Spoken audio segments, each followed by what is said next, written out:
Welcome back, guys, to another edition of Dark Powerrr. As always, I am your host, the StatKing, here to break down everything that happened on AEW Dark, Impact Wrestling, and of course, NWA on the United Wrestling Network. But before we get started with these three quick-paced shows, I want you to hit that like button, share, comment, and if you haven't already, please subscribe. As we are active on Facebook, we are active on Twitter, and as you can tell, we are active on YouTube. And just as we are active and giving you action-packed content on all three of those social media networks, well, we are also on Instagram, but there's no fourth show tonight. There are three action-packed shows. Let's get straight into it, kicking off with Dark. AEW Dark had a number of matches, as well as an Eddie Kingston promo and a Matt Sydal promo, and these matches were short, sweet, to the point. I don't think any of them went over 7 minutes long, so we're going to get through these really quickly and give you really what you need to know. Starting off first, we have Brandy Rhodes taking on Kenzie Page. Brandy's going to pick up the win. As she's celebrating, she gets attacked from behind by Anna Jay, but who makes a save? You'd think Allie, but it's actually Red Velvet, and together they do the little mixing bowl hand gesture. But Brandy looks like she's picking up some kind of ally in this war against Anna Jay and the Dark Order that the Nightmare family is currently undertaking. And as we remember last week, it was Red Velvet who faced Tay Conti and had to face the wrath of Anna Jay.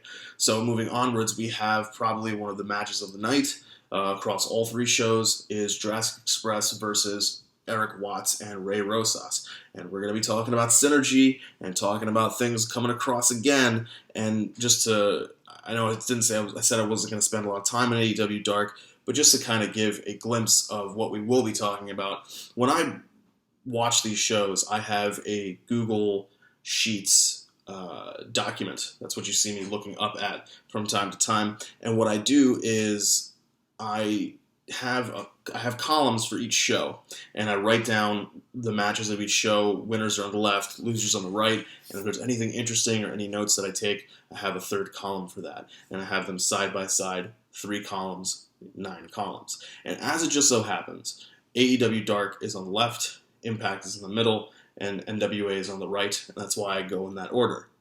But what's interesting is that now, back-to-back weeks, we are having things happening in Dark and things happening in the NWA that are somehow kind of connected. And we were talking last week about how we want to see more, or we'd like to see more, not want to see more, but we'd like to see more, of just cross-brand, cross-company things. Just different matches, different appearances that would be interesting, that would pique interest in multiple companies, that would send viewers to different shows. And it just so happens that, again, we have it happening on the outsides of what we're talking about on Dark, but that middle guy, Impact Wrestling, hopefully one day we will get that crossover appeal or crossover brand happening. And we are kind of getting it in a way. Impact is showing that they are more open to it. I don't know if it's necessarily something they intended or it's just something that's out of their control, but EC3 is going to be showing up as part of Ring of Honor tapings. So there is something there. But let's see if they can, get out of that old sense of this is us, we have to focus on us. Focus on everybody wins. And that's something that we see happening with Chaos Project versus Anthony Bowens and Lee Johnson picking up the win. Chaos Project picking up a win ahead of their match tomorrow on Dynamite against Chris Jericho and Jake Hager. We see what I say by, cross-brand or promotion there is that before the Chaos Project match, there is a long vignette from Jericho talking about his history with Luther. And we see that Jericho is doing something that's really great. So the gift of Jericho is that Luther, who has been kind of floundering a lot on AEW, whether it was first part of the Nightmare Collective with Brandy and Mel and Awesome Kong, and after that, he really had nowhere to go, nothing really to do, and he's just been kind of in the waters. He's now going to be having, more than likely, a main event match on Dynamite. He's going to lose, sure, but it's going to be eyes on him, and that's something that's very important, very crucial to building people up, and that's something that Chris Jericho does very well. After this, we have somebody else who is also getting eyes on them in Will Hobbs, picking up a win over Ryzen. After that, we have an Eddie Kingston promo talking about Sonny Kiss and Joey Janela. They are going to be facing the Lucha Brothers later tonight in what I think will be the main event of the show, and probably a show stealer if we're talking honestly here. Jurassic Express versus Watson Rosas. Great match in and of itself, but I think we might have a dueling contender for match of the night and match of the night across the board, across the shows. After this, we have John Silver picking up a win over QT Marshall. This is furthering the Nightmare Family versus Dark Order storyline that we've been seeing. Silver picking up the win was a little surprising, actually, but it makes sense because Dark Order is on the roll that they're on, and QT Marshall is somebody who can afford to take a loss. It's somebody who can afford to take a loss versus somebody who can afford to take a loss, so either way it works, but I just felt like they would give the Nightmare Family a little bit more momentum rolling into Wednesday. So good to see that if we're looking at a win column kind of thing, Nightmare Family has one win because of Brandy getting kind of the upper hand over Anna Jay's attempt to attack her, and the Dark Order has a win in their column because John Silver picked up the win over QT Marshall. After this, we have the New Hollywood Blondes, Griff Garrison and Brian Pillman Jr. in a tag match against Cesar Bonani and David Ali. Nothing crazy to hear, just some good hands in the ring, and more focus is now being shown on the Blondes, which is nice. They are becoming more and more of their own kind of tag team, which is really important for AEW to have tag teams on that undercard, because you have so many tag teams already that it's difficult to want to give wins and losses away to different people. So if you have teams that have some kind of credibility in, say, the New Hollywood Blondes, then you can afford to have them lose to other established teams. It's just slowly working up the win. The win starts at the bottom in the undercard, and slowly that rub works its way up to the top of the card and the top tag teams. After this, we have somebody who is also trying to shoot their way up the top of the women's division and shoot to the top of the rankings, and we have Big Swole picking up a win over Skylar Moore. I really like this match. I'm a fan of Big Swole. Skylar Moore is also somebody who is a talent and is starting to really grow on me when it comes to in-ring work. So I like this match. After this, we have a series of just quick matches, and Matt Sydal taking out Michael Nakazawa, getting his revenge for Michael Nakazawa putting the baby oil on the top turnbuckle, allegedly, during the Double or Nothing, not Double or Nothing, All Out, it was just regular ass, condensation, and Matt Sydal slipped. But the way they turned it into a storyline and turned this into a match, even if it's a minute 45 match, it's still, it's taking something that happened horribly and turning it into something good. And hey, let's do it. After this, we have Eddie Kingston showing his dominance, my goodness, over Mbadu, and it's a short match, also like a minute 36, I think, minute 36, minute 40, also quick, but gets the point across that Eddie Kingston is a brawler. He is a bruiser, and after this, he sends more shots at Jon Moxley. I think if Moxley picks up the win over Lance Archer at the anniversary show, that somewhere between that show and Full Gear, we will have the determination that Eddie Kingston is the number one contender again, somehow, some way, because he didn't actually tap out. Maybe it's just another TV match for the title. I don't know if they necessarily put them against each other at Full Gear. You might want somebody a little bit bigger on the marquee, and I don't know whether or not that tournament for the AEW World Championship that Kenny is in, I don't know if that's necessarily for a match at Full Gear, considering the finals are at Full Gear. It would be interesting if they have him pull double duty, which, I don't know, would be kind of weird considering they could just go to Revolution and do it at Revolution if they wanted to, just, build it out over a couple months. After this, we have Angelico of the Hybrid 2 with their amazing entrance and dance routine, beating up on Sean Dean. Longer match compared to the previous two. This one's a good match here. Angelico stacking a win as they get Jack Evans back from injury. And finally, in our main event, Lucha Bros picking up a solid win over the tag team of Joey Janela and Sonny Kiss. And this is a really good match, really good way to close out Dark. Lucha Bros pick up a good win that keep them moving in the title picture hunt. It's interesting because we now have a heel team that is holding our tag titles. So having a heel versus heel, if they ever do Lucha Bros versus FTR for the tag titles, that'll be interesting. And I think they did. I forget now if they had a match on Dynamite a couple weeks ago. I feel like they did for some reason. And I might be just misremembering something. But either way, Lucha Bros picking up a good win to end us on Dark. And now we're going over to Impact. And here on Impact, we have storylines moving forward. And that's something that's kind of cool in that Impact, our storylines that we are moving forward, move forward well. However, some things that we don't need to have move forward are continuing to move forward. And that's a little disconcerting. Let's start off immediately with Tommy Dreamer facing Brian Myers. Now, if you caught the Impact Victory Road Roundtable that SB3 was kind enough to join me on, we talked about how they clearly have Myers win, and then Tommy doesn't want to. Tommy's trying to be the gentleman, be the professional, and Brian Myers, is the one who doesn't want to let it go. He's trying to get in Dreamer's face. And Dreamer says, fine, if you want to see the innovator of violence, we'll have another match on Tuesday. Now, this just doesn't seem right because why have a rematch that many days later? I don't know. That part of it seems a little weird.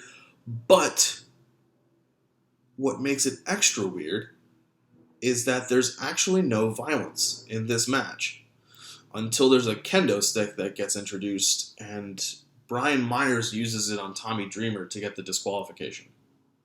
And Tommy wins by DQ. I guess if you look at it now, they both have one win each, so we have to have a rubber match the same way that we had to with Tenille and Jordan. So I guess in a weird way it works because you can slowly get to a Full Metal Mayhem match if that's the plan for Bound for Glory. Bound for Glory is only a couple weeks away, so it's not like you need to, the storyline doesn't need to drag out. And it's just something nice to have on the undercard of Bound for Glory, so I get it from that perspective. But it just, I don't know, if you were going to do, if Tommy's supposed to be talking up this innovator of violence thing, then I feel like there should have been a little bit more violence in the match. I don't know, like maybe have them say it was a no DQ and then, whatever boom boom boom happens and Dreamer picks up the win and then Myers is like, I need to get this win back. I'll challenge you to the Full Metal Mayhem.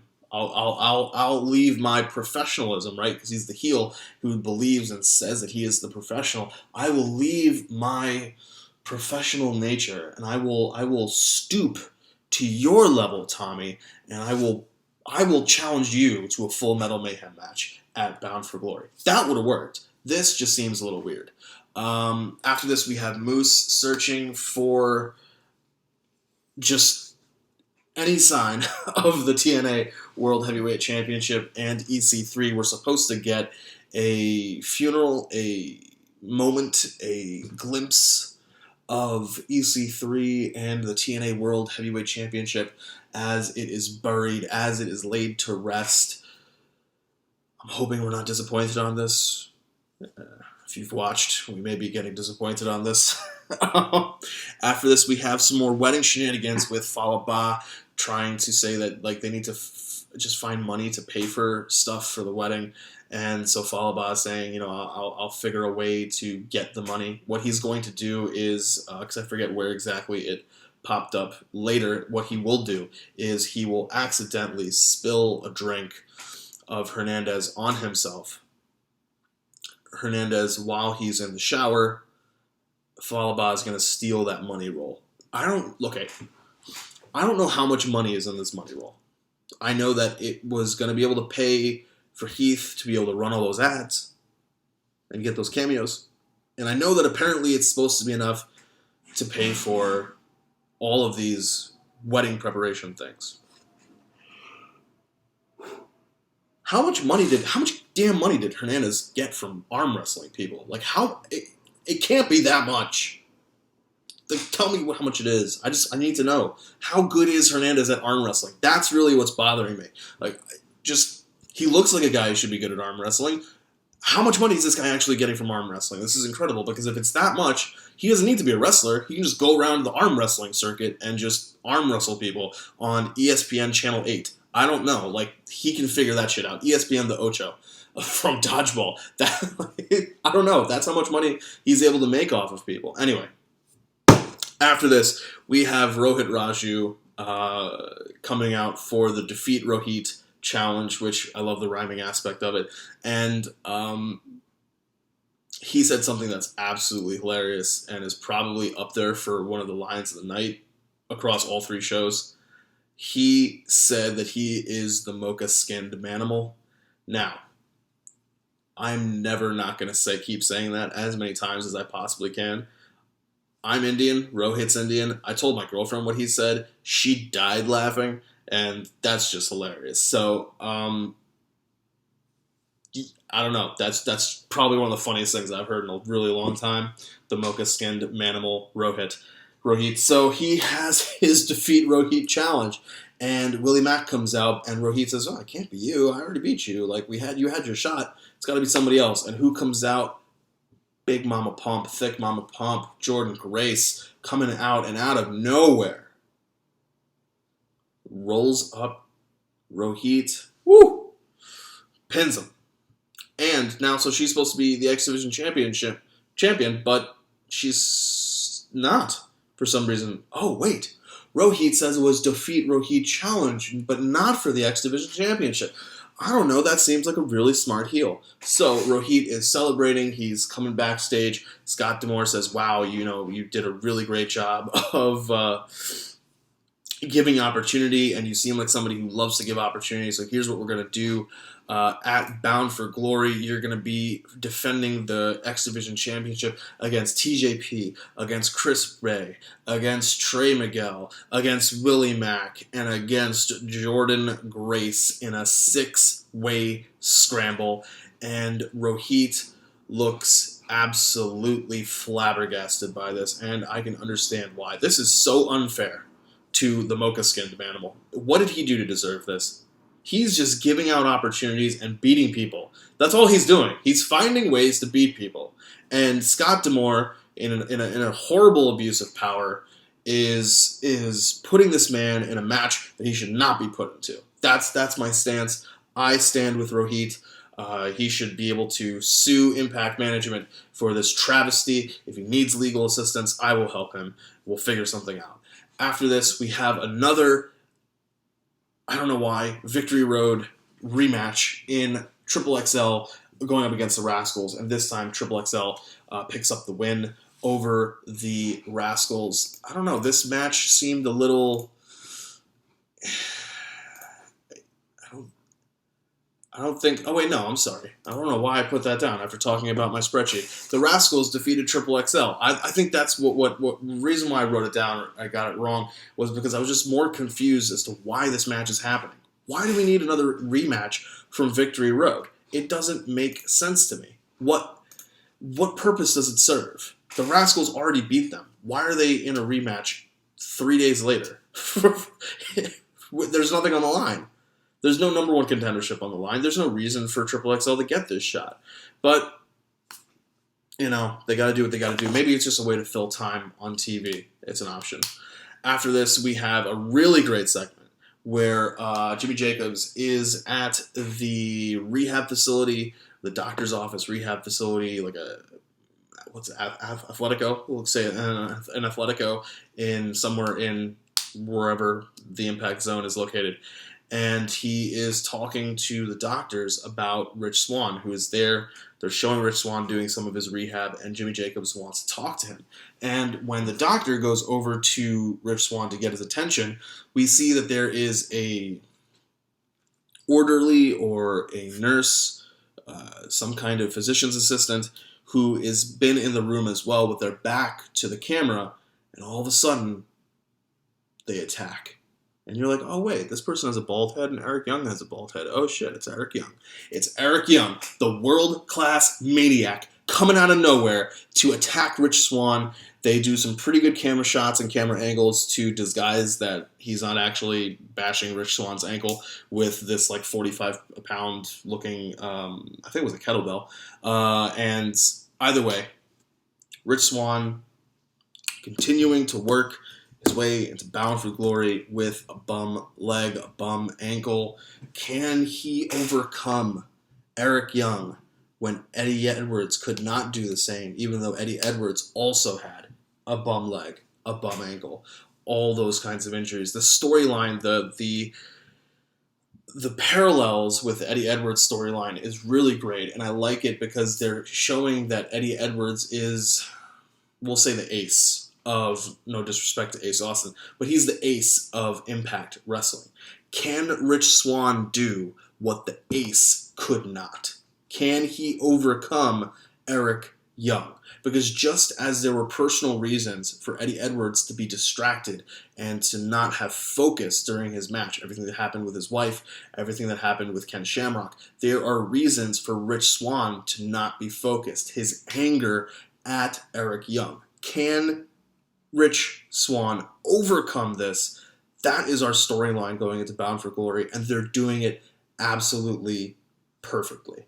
We will be getting, I think, a update on Rich Swann next week, and the clock is ticking. Bound for Glory, October 24th, guys. It's right around the corner to see how they continue to up the ante week by week as we get to that huge title match.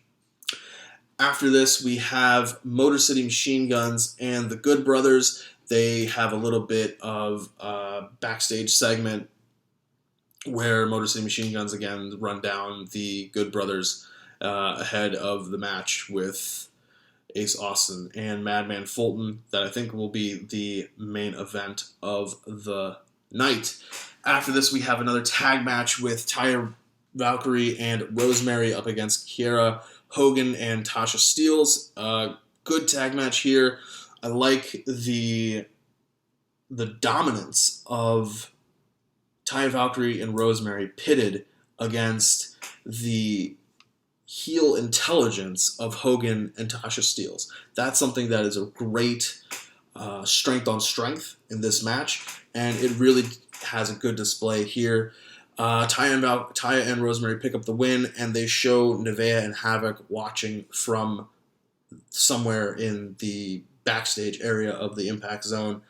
I think we will be getting more clarity on what is going to go on with this demon wedding.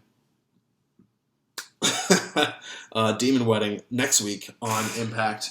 But moving forward, we have the Deaners up against Crazy Steve and Johnny Swinger. So this match is coming out because of the wedding segment earlier where Fallah Bah was saying that as the best man, he's going to get the money that they need for XYZ. And the Deaners and Crazy Steve and Johnny Swinger kind of got into it.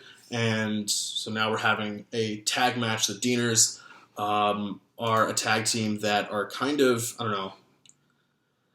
I'm starting to... I guess when I first started watching Impact, I was like, okay, Jake something, Cousin Jake, Cody Deaner, they are pretty good. They're not pretty good in the sense of talent. Talent is subjective, whatever. But within the pecking order of the tag teams, I was like, they're pretty good. They're pretty high up there. And once we went to Wrestle House, it kind of just started dropping down, and I kind of started to view them more as a comedy group, or not like comedy, but like more not taken as seriously. I guess that's the better way to put it, which is incredible because Jake something was one of the guys at Friday Night Lights for Warrior Wrestling, and that match was incredible against Janela. So, I don't know. It just felt It felt kind of weird what they're doing and how they're positioning these guys. They pick up a really quick win. The match is about like 3 minutes long, if I remember right. But they're not beating tag teams that are super relevant. Like, they're beating a quickly put together tag team of Crazy Steve and Johnny Swinger. Nothing crazy. After this, we have Kylie Rae doing a backstage interview that gets interrupted by Kimberly. Kimberly reminds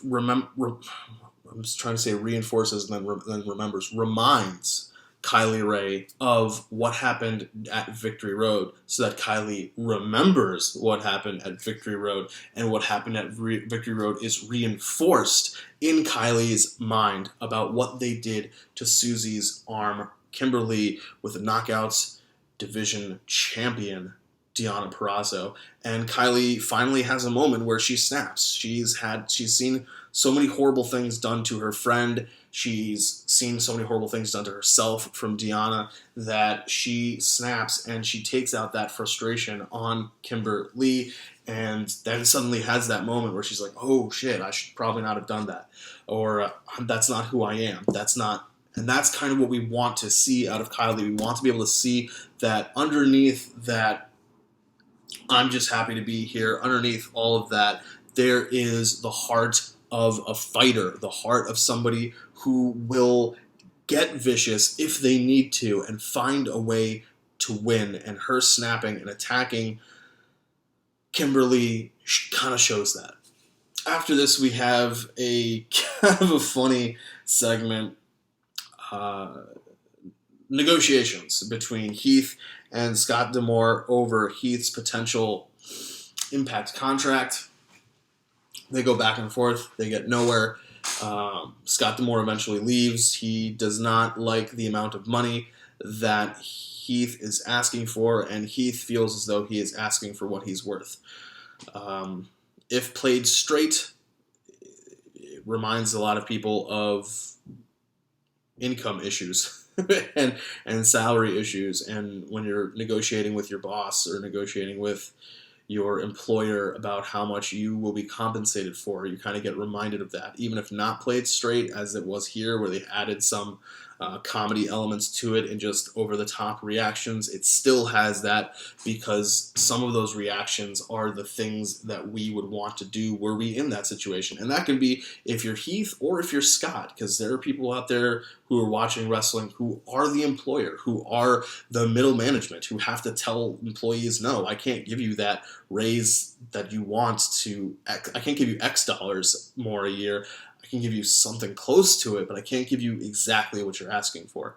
So there's, on both sides, a good segment. Heath comes out of it just angry, fuming. Rhino is there, and Heath is just like, and Heath directly references his appearance on Raw with Drew McIntyre after he was let go, when they brought him back for that, one-time thing. After this, we have what I consider the letdown moment of the night. Actually, letdown moment of all three shows, for sure. If this was a roundtable and we were doing MVP, LVP, all that kind of stuff, I would probably have to give this segment the LVP. EC3 does the burial of the TNA World Heavyweight Championship by simply standing on what looks like a bridge. It's a close-up shot of him, so it's hard to tell where he is, what he's standing on, what is around him, and he basically just drops the title over the bridge, and I hear a splash, so I guess it's a stream or a river or something like that. The arc of the bridge did not make me think as though it was a big bridge, so I'm like, okay, this is a freaking stream or a little river. It's not making me think it's a large body of water that Moose can't eventually find and just, I don't know, dive in there and, or call the Coast Guard or something like that, if it's going to mean that much to him, because that's what the title means to him, to get his damn title back. But, what they built it up to, considering what they did at Victory Road and what they did here on Tuesday, I don't know. I have to believe that something more is going to come out of this. After this, we have a backstage segment with Sami Callihan and Ken Shamrock, and Sami is trying to we're getting more of the relationship between Sammy and Ken, and that we're starting to understand that Shamrock may not want to do what Sammy's telling him to do. He is being goaded to do so by Sammy. He is being pushed to do so by Sammy, and for whatever reason, he is obeying Sammy. It didn't seem as though Sammy has something over Shamrock's head, but it just seems as though he's got him kind of brainwashed. And maybe that has to do with that hacker thing, like the ICU thing. Maybe he found a way to hack Ken Shamrock. Who knows? But because of this, some poor intern gets his ass handed to him because Ken Shamrock beats the life out of him. Because Sami Callihan tells him to. It's kind of funny. But it's reinforcing this. Ken Shamrock is dangerous. Ken Shamrock is somebody that, the locker room needs to look out for, and so it's going to be somebody perfect for Eddie Edwards to face at Bound for Glory, and we'll see how they build that storyline out as well. Like I said, certain storylines moved forward well. Others, I don't know what just happened with EC3 throwing the title in a pond. After this, we have our main event of the night. Motor City Machine Guns taking on Ace Austin and Madman Fulton. A really good tag match. I like this tag match. They emphasized and you could showcase Madman Fulton a bit. Always important to show off the big guy's strength and size in a match when his two opponents are definitely undersized compared to him. That's always important. Now, Motor City Machine Gun picks up the win, as they kind of should, because we haven't seen a lot of Motor City Machine Gun as a tag. We've seen a little bit of them as a tag team since they've won the title, but whenever you get the chance to reinforce that they are the tag champions for a reason and they are just that damn good, you need to do it. So them picking up the win over Ace and Madman Fulton, solid decision. I liked it. And with that, we have another week of Impact down. And that leaves us with the NWA on the United Wrestling Network. Now, we have this felt like a quick show. It was about an hour and a half or so long. Felt like a quick show. Quick matches, but some good moments. Let's get to it. So we start off with Levi Shapiro beating Brian Idol, who is debuting, at least for what is being televised. Good match. Levi Shapiro getting a win after he lost that television title match. I don't know, like this seemed, if I remember right, yeah, that television title match was supposed to be the third time that that Levi was getting a title shot at the television title. And on top of it, if I also remember right, his manager ran off with the title. And they don't show up with the title, so it's not really explained what the hell. Like, so that part of it didn't seem to just go over. But anyway, after this we have a Pope promo. Always great to see Pope on wrestling. He was part of Power. He was building his stable of kind of horsemen, as they even reference. They directly said stable of horsemen, but he was building some kind of stable. He was doing some scouting. He had some issues with Eddie Kingston, who's now on AEW, and he is going to be teaming up with Watts against Zicky Dice, our NWA TV champion, and a mystery partner. Now, wait a minute. Hold on. Is the Eric Watts of AEW Dark the same Watts that we're... It absolutely is. And crazily enough, who did Watts team with? None other than Ray Rosas, who we were talking about last week with an appearance on Dark, mentioning him on NWA, having that kind of cross-brand issues, or not issues, but cross-brand work, that cross-brand, cross-promotion events, happenings, all those sorts of things that build out this universe of wrestling, this world of wrestling, this global entity that is wrestling, to say, hey, people can appear elsewhere, people can do things elsewhere, which I think is phenomenal. So again, second week in a row now where we're seeing these kind of just cross-promotion things happening, whether it's intentional or not. If it is intentional, awesome. If it isn't intentional, make it intentional. After this, we have Lacey Ryan defending the Future Stars of Wrestling Women's Championship against Vipress. Solid match here. I liked the striker aspect of Lacey Ryan versus Vipress, who focuses on holds and grappling, and the ability of somebody like that to defeat a striker is pretty strong, because while the striker, they get that one hit in, you can be done. At the same time, if the grappler and the hold person, the technical mat submission style wrestler, gets you in a hold, you may not have the ability to break the hold. And that's kind of the story that's told throughout here. Lacey Ryan, and I gotta say, her finisher is phenomenal. I don't know the name, I don't know like what the actual name of it is, but like it's like a twisting turn, you twist and turn the opponent, and at the same time you're bringing the knee up, kind of like a GTS, but connects, and just great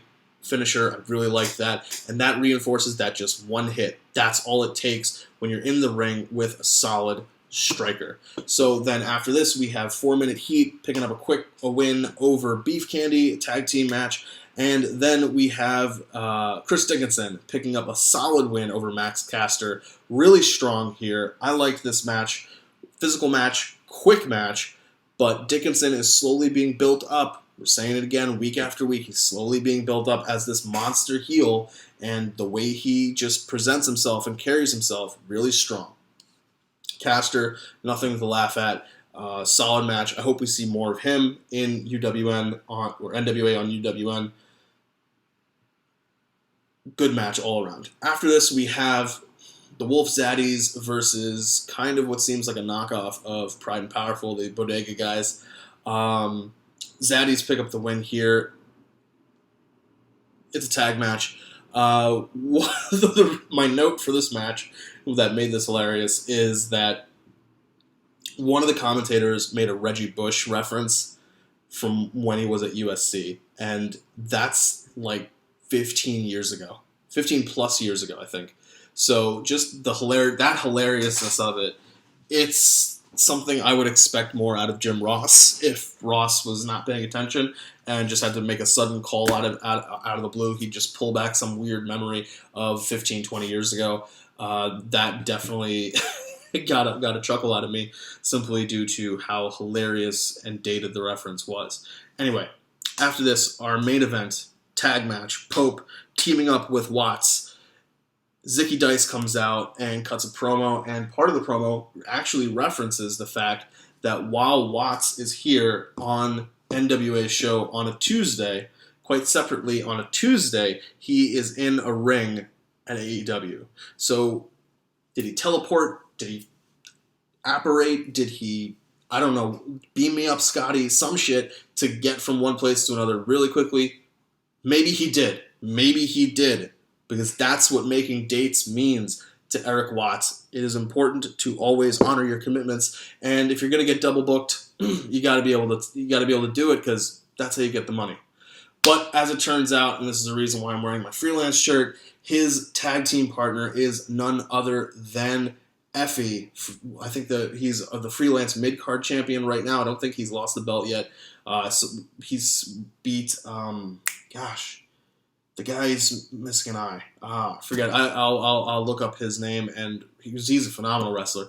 But Effie is a phenomenal wrestler in his own right, and as a heel, he is really good. I've seen this man live, and he is a face in freelance. Seeing him as a heel was a bit different. That's why I'm saying he's a really good heel, because I'm thinking, wow, why is he partnering with Zicky Dice? And then when the match starts and we see the heelish aspects and what he's able to do as a heel with Zicky, works very well. This match, Pope, Watts pick up the win. After the match, Zicky just completely disrespects Pope, spits on him. This is COVID, man. What's going on?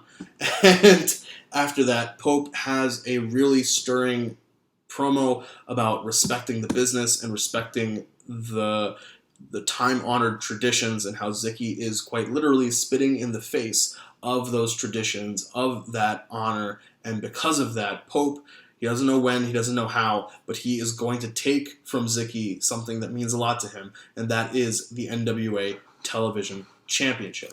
So we will see how they continue to build NWA on UWN. I think next week we're going to be getting some more tag matches. Not tag matches, title matches. We're going to be getting some repeats champions, which is nice because now we're going to be able to start following these champions a little bit more than we were before. I think Hammerstone's going to be back with his West Coast Championship. I hope we see Lacey Ryan, with her Future Stars of Wrestling Women's Championship. We're seeing Dickinson being built up. They directly referenced last week that there's not a UWN World or Heavyweight Championship. There is no top title, that the TV title is basically their top title right now. We're seeing that. I don't know if Dickinson is going to be somebody who challenges for all this or somebody who goes after a created UWN championship. But either way, we will be watching every single Tuesday. We will be with you every step of the way. So until next time, guys, appreciate you hanging out. Appreciate you going over all 3 shows with me. As always, if you have any comments, please leave them in the comments section on YouTube. We love to engage with you guys. We love to talk with you guys. So until next time, I'll catch you later.